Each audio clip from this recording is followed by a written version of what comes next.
For 11 years, the people of Silver Creek called him the stupid Indian. They said it to his face and behind his back, in the general store and at the saloon, whenever they needed a reminder that some people were born lesser and would stay that way forever. Joseph Whitehorse heard it all. The jokes, the slurs, the casual cruelty that white men use to make themselves feel bigger. He never argued. He never fought back. He just watched and listened and remembered, the way his grandmother had taught him. The river does not fight the rock, she had said. It flows around it, over it, through it. And when enough time has passed, the river remains, and the rock is dust. Joseph Whitehorse was the river, and the people of Silver Creek had no idea what he was building while they laughed. Joseph had been born in the winter of 1851, in the shadow of the Bitterroot Mountains, to a people who had lived in this land since before memory began. His father was a medicine man of the Salish tribe, keeper of the old knowledge, reader of the earth's signs. His mother was the daughter of a chief, trained in the healing arts, wise in the ways of plants and water and stone. Joseph had inherited gifts from both, a quiet intelligence, a patience that seemed infinite, and an understanding of the natural world that went deeper than words could express. The white men came when Joseph was 12. They came with guns and papers and a hunger for gold that nothing could satisfy. They pushed the Salish from their ancestral lands, herded them onto reservations, took the children to schools where they were beaten for speaking their own language. Joseph survived. Many didn't. He learned English, learned the white man's ways, learned to walk in both worlds without belonging fully to either. By the time he was 25, he was working odd jobs in the mining towns that had sprouted across the territory, hauling water, chopping wood, doing the labor that white men considered beneath them. He ended up in Silver Creek in 1882, a boom town built on silver deposits that would run dry within a decade. The miners needed someone to haul ore, to muck out stables, to do the endless dirty work that kept a frontier town running. Joseph needed money to send back to his mother on the reservation, to keep her alive through winters that grew harder every year. So he stayed, and he endured. "Hey, stupid Indian, you missed a spot." The voice belonged to Garrett Olson, a Swedish miner with arms like tree trunks and a brain considerably smaller. He was pointing at a patch of mud on the stable floor that Joseph had just cleaned. "That's horse shit, not mud," Joseph said quietly. "It's fresh. The horse just... You talking back to me?" Olson stepped closer, his face reddening. "You think you're smart enough to talk back?" Joseph lowered his eyes. "No, sir. I'll clean it again."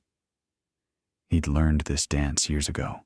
The submission, the deference, the careful performance of stupidity that kept white men from feeling threatened. It was exhausting. It was humiliating. But it kept him alive. "Damn right you will." Olson spat on the floor Joseph had just cleaned. "Stupid Indian. Don't know why we let your kind in town at all." Joseph cleaned the spit along with everything else. He said nothing. But that night, lying in the cramped shed behind the livery stable that served as his home, he made a decision. He was done surviving. It was time to build something of his own. The cave was 3 days' ride from Silver Creek, hidden in a canyon that white men had never bothered to explore. Joseph's father had shown it to him once, when Joseph was 9 years old. A sacred place, known to the Salish for generations, but never revealed to outsiders. The entrance was concealed behind a waterfall that seemed to flow from solid rock, invisible unless you knew exactly where to look. "This is where the earth breathes," his father had said, leading him through the narrow passage into the darkness beyond. "Feel the warmth? The earth is alive here. It gives its heat as a gift." Joseph had felt it, the steam rising from pools of water that glowed faintly in the darkness, the warmth that wrapped around him like a blanket, the mineral smell that was strange and comforting at the same time. Hot springs, the white men called them. Sacred waters, his people said. The same thing, just different words. His father had taught him the protocols, how to approach the springs with respect, how to use the waters for healing, how to give thanks for what the earth provided. Joseph had carried that knowledge for 20 years, waiting for the right time to use it. The right time had come. He started making trips to the canyon in the spring of 1883, telling no one where he was going. The first trip was reconnaissance, mapping the cave system, testing the water temperature, identifying the different pools and their properties. The main chamber held 3 large springs, each a different temperature, one almost too hot to touch, one comfortably warm, one cool enough to drink. A 4th pool, smaller and hidden in a side passage, was perfect, hot enough to soak in, cool enough to stay for hours. The second trip was planning. Joseph walked every inch of the cave, noting where light filtered through cracks in the ceiling, where the air flowed, where the water drained. He measured distances with his stride, calculated volumes in his head, began to see the possibilities that others would have missed. The third trip was the beginning of construction. He built a small camp near the cave entrance first, a shelter for his horse, a fire pit, a cache for supplies. Then he started improving the cave itself. He cleared rubble from the main passage, widened narrow sections, created paths between the pools. He built wooden platforms at the water's edge, so a person could sit without touching the hot stone. He carved channels to direct overflow, preventing flooding while keeping the pools fresh. It was slow work, done in stolen days and weekends, carried out with hand tools and endless patience. But week by week, month by month, the cave transformed. By the end of the first year, Joseph had created something remarkable. The main chamber now held 3 distinct bathing areas, each maintained at a different temperature. Wooden decks surrounded the pools, smooth and comfortable underfoot. Stone benches lined the walls, carved from rock that had fallen from the ceiling over millennia. A system of channels and pipes, fashioned from hollowed logs, directed hot water to smaller pools he'd created in side chambers, each one private, each one perfect for soaking away the aches of a hard life. He'd also built living quarters deeper in the cave system, a dry chamber warmed by the thermal vents, fitted with a bed frame, shelves, a small stove for cooking. The temperature held steady at 65 degrees year-round, warm enough to sleep without blankets, cool enough to work without sweating. And he'd brought in supplies, food stores that would last months, tools for continued construction, blankets and clothing for the winter that was coming. He'd even brought a dog, a gray and white shepherd mix he'd found abandoned outside town, half-starved and beaten. Joseph called him Steam for the world they now shared. "This is home now," Joseph told the dog, sitting by the largest pool as steam rose around them. Not the shed behind the stable, not the reservation. This.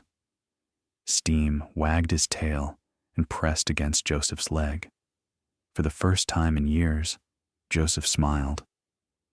He kept working in Silver Creek, but something had changed. The insults still came: stupid Indian, dumb savage, worthless redskin, but they didn't land the same way. Joseph had a secret now, a paradise hidden in the mountains, a place where he was master instead of servant.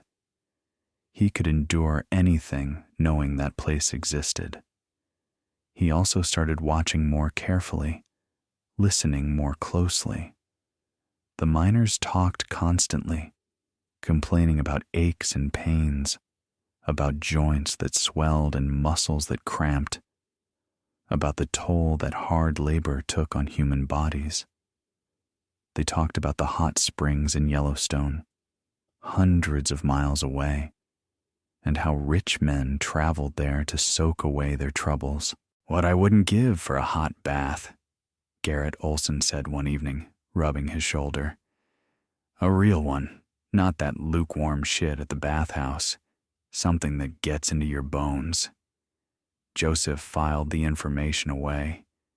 He also noticed other things. Silver Creek had no doctor. The nearest one was in Helena, 4 days' ride. When people got sick or injured, they either recovered on their own or they didn't. The mortality rate was brutal, especially in winter, when cold and illness combined to kill the weak and unlucky. Joseph's grandmother had been a healer. His mother had continued the tradition. He'd learned from both of them which plants reduced fever, which poultices drew infection, which teas eased pain. He'd never used that knowledge in Silver Creek. It would have seemed presumptuous, a stupid Indian claiming to know medicine. But in his cave, he could practice freely. He gathered herbs from the surrounding mountains, dried them in the warm chambers, created remedies he'd learned as a child. He treated his own ailments first: a cut that was slow to heal, a cough that had lingered for weeks, and found that the old knowledge still worked. The hot springs helped too. Soaking in mineral water eased inflammation, loosened tight muscles, promoted healing in ways that even his grandmother hadn't fully understood. Joseph began to see his cave not just as a refuge, but as a healing place, a sanctuary that could help others if he ever chose to share it. The winter of 1886 was the worst anyone could remember. Snow started falling in October and didn't stop until March. Temperatures dropped to 40 below. The passes closed, cutting Silver Creek off from the outside world. Food ran short. Firewood ran shorter.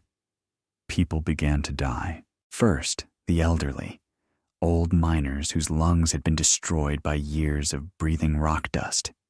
Widows who couldn't chop enough wood to keep their cabins warm. Then the children. A fever swept through the town in January, killing 6 little ones in 2 weeks. Then the strong began to fall, their bodies weakened by cold and hunger until even minor illnesses became death sentences. Joseph watched it all from his cave, warm and safe, his supplies holding steady, his pools steaming in the darkness while the world above turned to ice. He could have stayed hidden. No one knew about his sanctuary. No one would have blamed him. The stupid Indian, looking out for himself while the white men who tormented him suffered and died. It would have been justice, of a sort. But Joseph thought about his grandmother, who had treated white soldiers even after they'd burned her village. He thought about his mother, who had shared food with starving settlers even when her own people were hungry. He thought about the teachings he'd grown up with, that generosity was strength, that compassion was wisdom, that revenge was a poison you fed yourself while hoping others would die. "What do you think, Steam?" he asked the dog, who lay by the warmest pool with his eyes half closed. "Do they deserve help?" Steam lifted his head and looked at Joseph with the patient gaze of an animal who had also known cruelty and found kindness instead. "No," Joseph answered himself. "They don't. But that's not the point, is it?" He stood, gathered his supplies, and prepared to do something that would change everything. He rode into Silver Creek on a February morning, leading 2 pack horses loaded with dried meat, medicine, and blankets. The town looked like a graveyard. Snow was piled to the roof lines. Smoke trickled from only half the chimneys. The others had gone cold, their occupants either dead or too weak to maintain fires. The street was empty, except for a single figure stumbling toward the general store. Garrett Olson, the man who had spat on Joseph's clean floor 100 times, now gaunt and gray, barely able to walk. Olson saw Joseph and stopped. For a moment, confusion flickered across his frozen features. What was the stupid Indian doing here, with pack horses, looking healthier than anyone had a right to look in the middle of this hell? "I have food," Joseph said simply. "Medicine, for anyone who needs it." Olson stared at him. How, does it matter?" A long pause. Then Olson's legs gave out, and he sat down hard in the snow, too exhausted to stay upright. "No," he said quietly. "I guess it doesn't." Joseph helped him up and led him to the general store, where the surviving townspeople had gathered around a dying fire. There were perhaps 30 of them, out of a town that had held 200 before winter. They looked at Joseph with hollow eyes, too beaten down to even muster their usual contempt. "I have food," Joseph said again. "Dried meat, enough to last until the pass is open.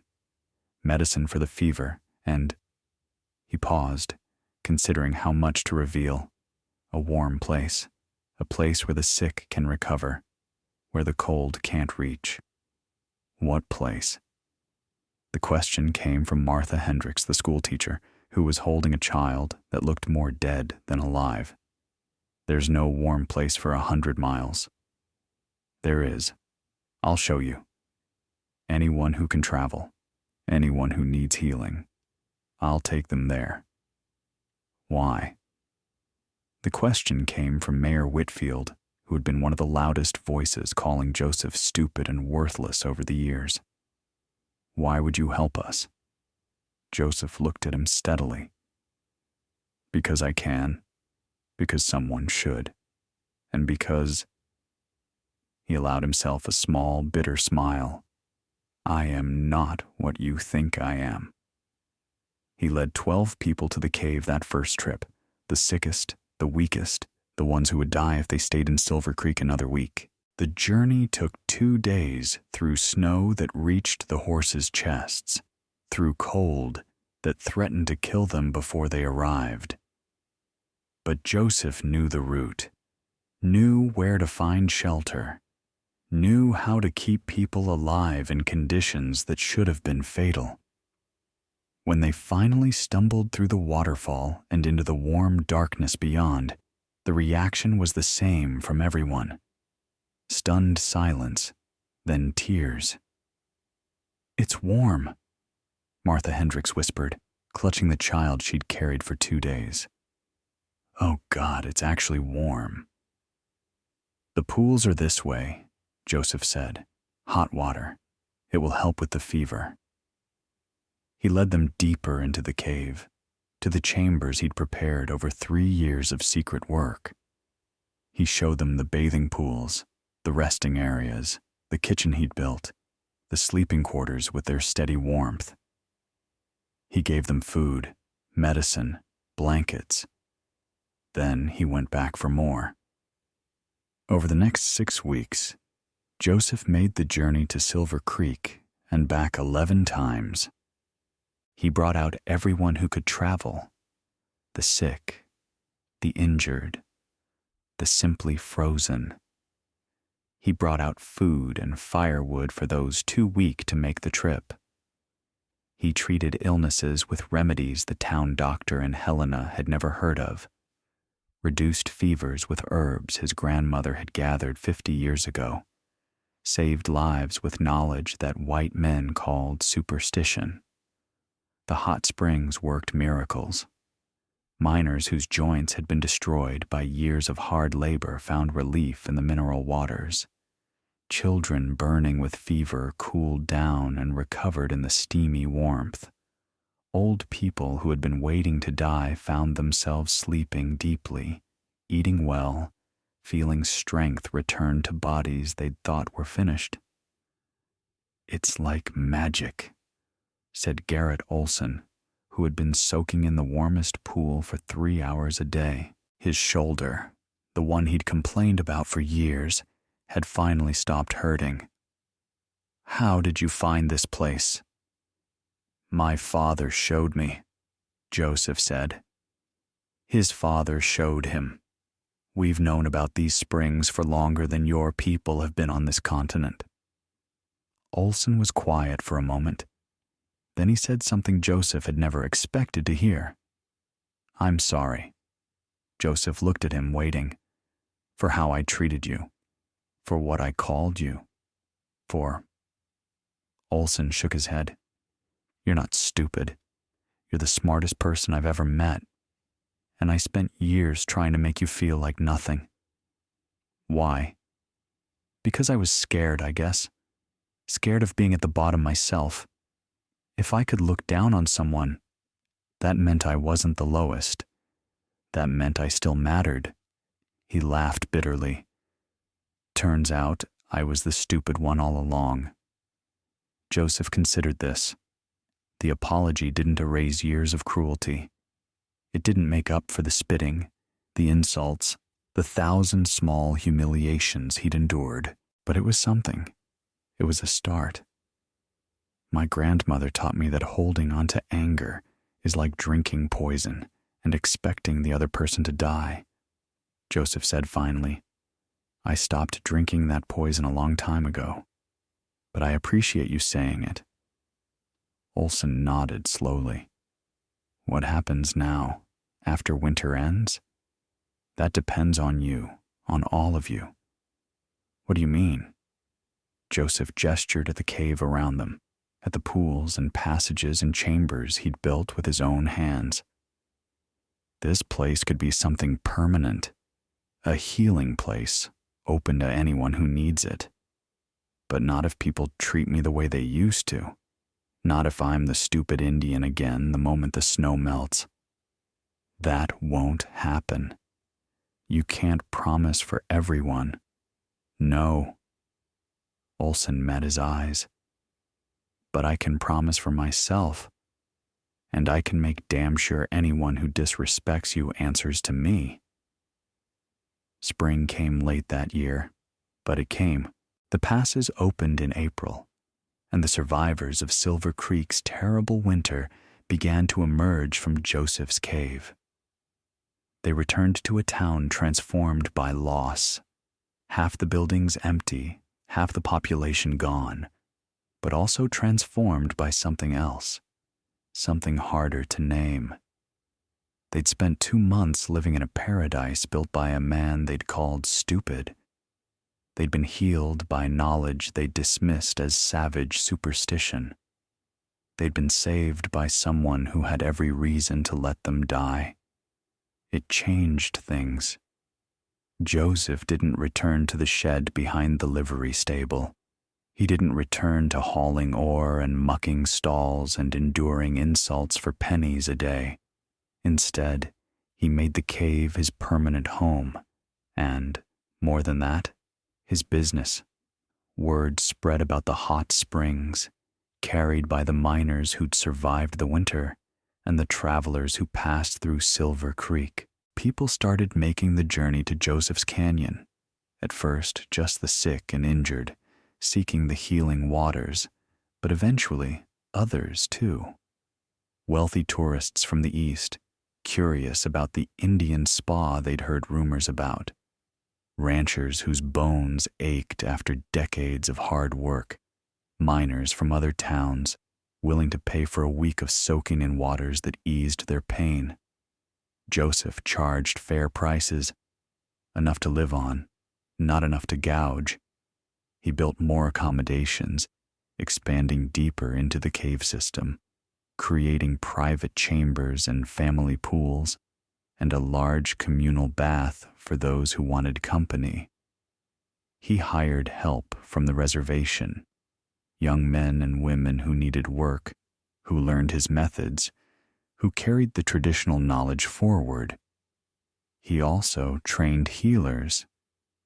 The medicine his grandmother had taught him was too valuable to keep to himself, too important to let die when he did.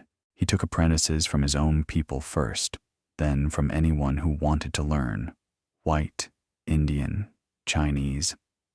It didn't matter. Knowledge was knowledge. Healing was healing. 10 years after that terrible winter, Joseph Whitehorse sat at the entrance of his cave and watched the sunset paint the canyon walls gold and crimson.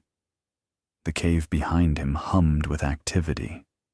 Guests soaking in the pools, apprentices preparing medicines, workers maintaining the facilities he'd built over a decade of steady improvement. What had started as a hidden sanctuary was now known throughout the territory as Whitehorse Springs, a healing place unlike anything else in the American West. Steam had passed 3 years ago, old and tired, but his son lay at Joseph's feet now, a gray and white dog with the same calm eyes, the same steady presence. Garrett Olson rode up the trail, his hair gray now, but his body still strong. Thanks, he always said, to monthly soaks in Joseph's pools. Joseph. He dismounted with a grunt. Got some visitors coming tomorrow. Family from Chicago. Heard about this place from a senator who stayed here last spring. They're bringing a sick child. What kind of sick? Lung sickness. Doctors back east say there's nothing to be done. Joseph nodded slowly. We'll see about that. The eastern pool, the one with the sulfur, that's good for lungs. And there's a tea my mother used to make. He trailed off, thinking about treatments and protocols, about the knowledge he'd spent a lifetime accumulating. Joseph. Olson's voice was different now, softer, more hesitant. There's something I've been meaning to say. What? When I apologized to you, that winter in the cave, I meant it, but I never really understood. He struggled for words. I never understood how much we took from your people. The land, the language, the children sent away to those schools. I thought the hot springs were just something you found, like stumbling on gold. But they weren't, were they? This was your people's place, your sacred place, and you shared it with the same people who took everything else. Joseph was quiet for a long moment. My grandmother would be angry, he finally said. She never forgave the soldiers who burned her village. My mother would be sad. She always believed people could change, and she died before she got to see much proof. He looked at Olson. But my father would understand. How? He taught me that this place was a gift from the earth, given freely, meant to be shared, not sold, not hoarded, not kept secret out of spite. He said that the springs belonged to everyone who needed healing, regardless of what they'd done or where they came from. Joseph smiled slightly. He was a wiser man than me. It took me a long time to understand what he meant. And now I understand. The springs don't care about revenge. The water heals whoever enters it, white or Indian, cruel or kind, deserving or not. That's just what it does. He gestured at the canyon around them. My job is to be like the water, to heal what can be healed, to share what can be shared, to keep the knowledge alive so it can help people I'll never meet. Olson nodded slowly. That's more than most people could manage. More than I could if I'd been treated the way you were. Maybe. Or maybe you'd have learned what I learned. That bitterness is a luxury, and survival is a skill. And the best revenge is building something beautiful on top of the ashes. He stood, stretching muscles that were still strong at 52, and looked toward the cave entrance where steam rose into the cooling air. "Come on," he said. "I'll show you the new chambers I've been working on. Hot enough to boil an egg, my apprentices say. Good for the deep aches, the ones that live in your bones." "My bones could use some help," Olson admitted, following him toward the cave. They walked together into the warmth, the man who had once spat on Joseph's floor, and the man who had saved his life despite it. Behind them, the sunset faded and the stars emerged. The same stars that Joseph's ancestors had watched for 10,000 years.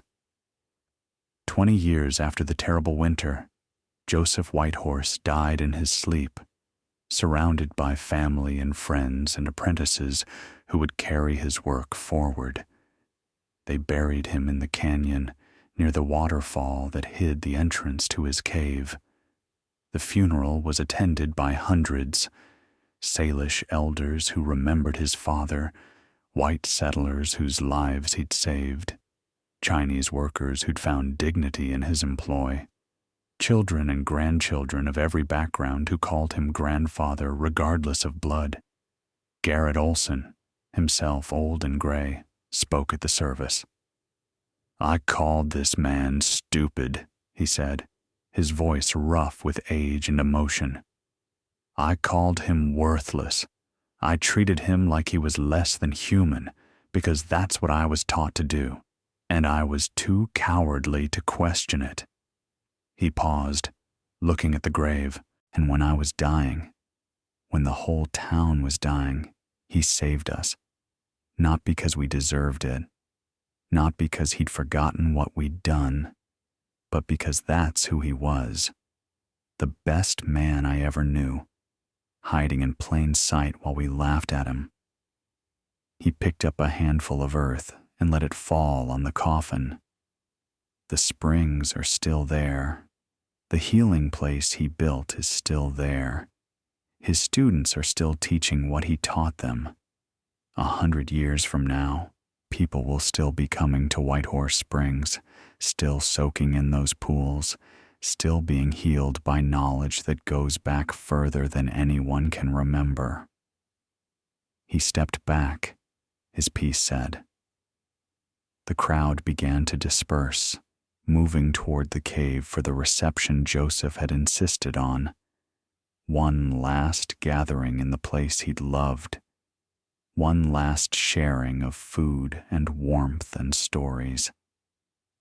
But a young Salish woman remained at the grave, her hand resting on the fresh earth. She was Joseph's granddaughter, trained in his methods, heir to knowledge that stretched back through her great-grandmother and beyond. She would run Whitehorse Springs now, would train the next generation, would keep the waters flowing and the medicine strong. "They called you stupid," she said softly. "But you were the smartest one of all. You knew that the best way to defeat hatred wasn't to hate back. It was to build something so beautiful, so necessary, so full of healing that even your enemies would have to admit they were wrong." She smiled, her eyes wet. "Rest now, grandfather. We'll take it from here." She turned and walked toward the cave, toward the steam and warmth waiting inside, toward the future her grandfather had built from nothing but patience and skill and a refusal to become what others had tried to make him. Behind her, the waterfall continued its eternal fall, hiding the entrance to paradise. And the springs flowed on, hot and healing, free to anyone who needed them, just as Joseph Whitehorse had always intended.